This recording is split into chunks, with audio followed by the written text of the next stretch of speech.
Mga balita mula naman sa ating mga correspondents.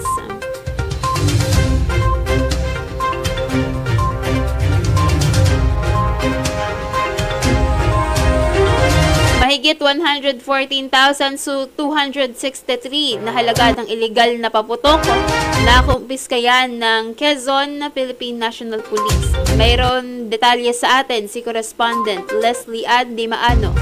Nakumpiska ng Quezon Police Provincial Office ang iligal na paputok na nagkakahalaga ng mahigit na sa 114,263 pesos sa isinagawa nilang operasyon.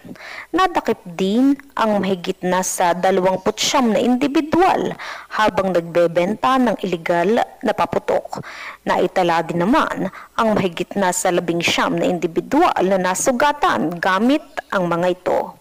Nananatili namang umanong naka-alerto ang Quezon PNP hanggang ika-6 ng Enero para sa pagbabantay at pag-antabay at pagkalap din ng mga datos sa buong lalawigan.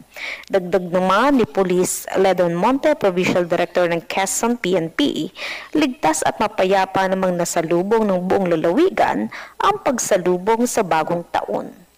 Ako si Leslie Ann Di Maano para sa Radyo Agila, matatag, matapang, matapat.